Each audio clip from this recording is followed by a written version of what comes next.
So, hello everyone. I am Sami Kökkä from Solita, and today I am talking about evolution of using AI in our work.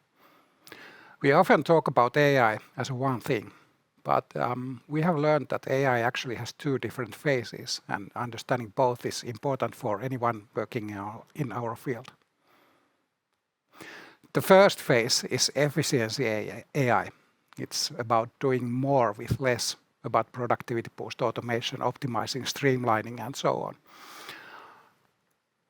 It's mainly about tools and models, and this is what everyone is talking right now. And it's the topic that you hear about in all the medias, everywhere you can. But there's also a second phase called opportunity AI, and this is about growth and expansion. It's about developing new innovative offerings, and it's about ways of working and AI-first mindset. And that's interesting part. That is about utilizing all the new possibilities that AI brings. One insight is that you don't have to choose one.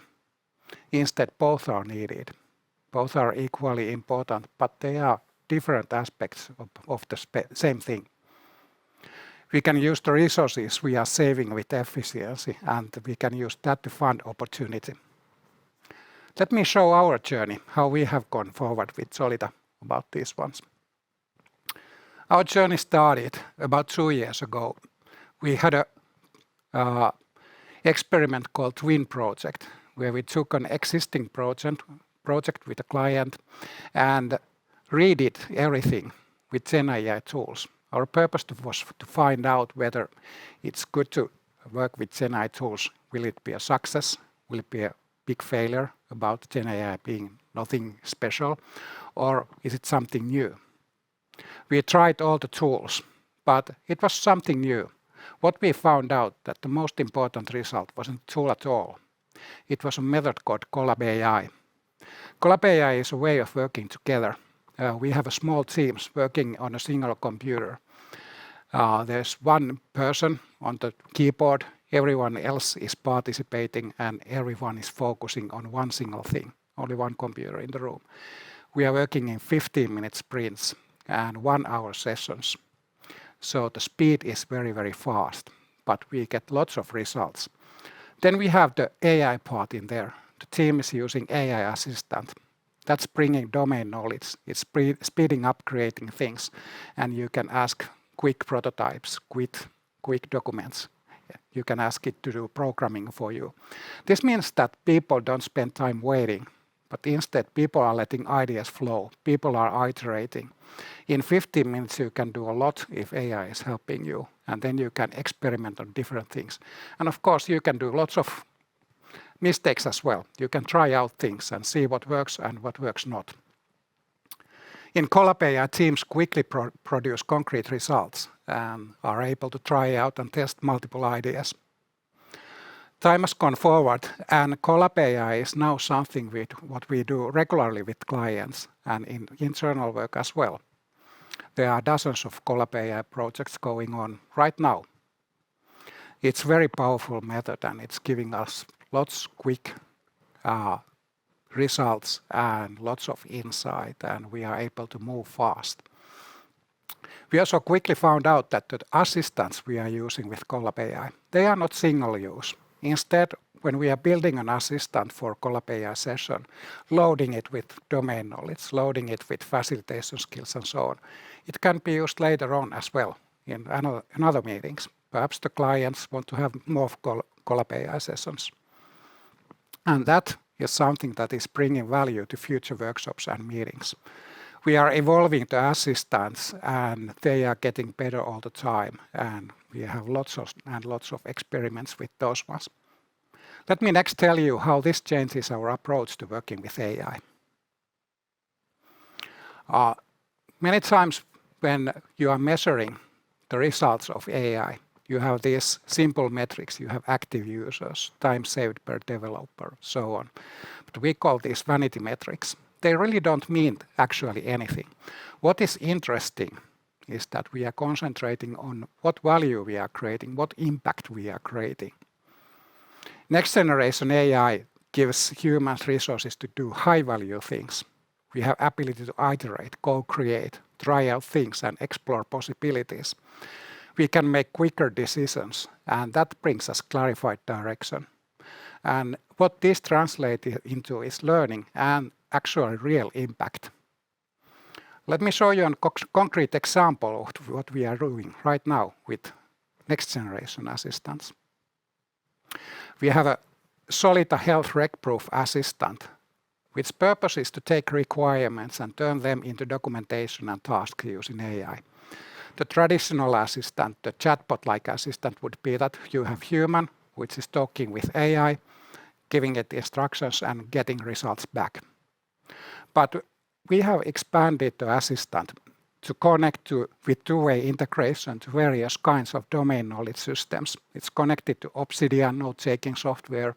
It's connected to Confluence documentation database. It's connected to Jira ticket database and so on. So there's lots of information available to the assistant which it can read at will, and it can also write to them. The integration between those ones is called MCP, which is a modern way of connecting AI to external systems. Then the assistant has instruction set with vision and goals, medical regulation, digital health context, and so on. So there's lots of background information as well. Not everything is created in the chat, but it can be pre-created in documents and in the document database the assistant has access to. Assistant has its internal database. It has work log, it has long-term memory, it has lots of documentation which it can use all the time when it's producing results. And that means that it is powerful assistant with lots of domain knowledge, lots of information, and it can do everything those when it's starting to do a run and giving us results, writing requirements to the documentation, doing Jira tasks and as well. But it's not just an engine which is used for a single design run. Instead, it's working with humans, and that's the point. The human project members can iterate and work with any phase. They can edit any documents at any phase. They can update it, they can change it, they can bring the new documentation, and then let the system update everything, going both forward and backward in process, which means that we are not just having old waterfall mode where we are starting from requirements and ending up in tasks. Instead, we are moving back and forth, editing, iterating, trying out things and seeing how it goes, doing many different versions, many different iterations. So design process becomes collaboration and co-authoring of humans and machines. And this is how the modern assistant works. This is called rec-proof assistant, and the system you are seeing here is using VS Code, agentic mode, and MCPs. It's built on house, and it's model agnostic, currently using GPT-5, but it can use many other models, and it's, of course, evolving all the time. So there are elements of advanced AI assistants that are making new ways possible. And I think they are going to 4 main categories. The first one is the persistent memory, long-term memory, short-term memory, just like humans have. Earlier chatbot-style assistants had only short-term context memory, which meant that you had one discussion with it, and soon you found out that it started to forgetting things. And when better models came out, it was always that, okay, this has longer context. It is able to keep longer things in mind, but that still was short-term memory. When you stopped using it, everything went away. Now we have long-term memory. Assistant is saving the conversations, it is saving the information, and it is up-to-dating its own memory. So it has a database, it has file set, it has many different kinds of implementations, but the main thing it has long-term memory, which is saving the session between different tasks that it's making, and it's learning all the time. What makes this memory special is that it can have versions. So you can have different versions of memory, maybe at different times. You can try out things. If it didn't go well, you can always go back in time and start all over again. Maybe you can save different versions of memories, just like you are saving different versions of files. Memory can be edited because, as we saw earlier, they are files. Humans can go in and change the facts, bring in new information, and edit the memory of the assistant. Another thing is integrations. We have been, of course, doing integrations long time, but the MCP-style integrations that AI is using, they are more flexible. So they are kind of like new skills that AI can use. We are showing the AI that here are different kinds of opportunities you can choose to use if you want to. And the AI is making decisions on what kind of integrations they need to be using at what moment.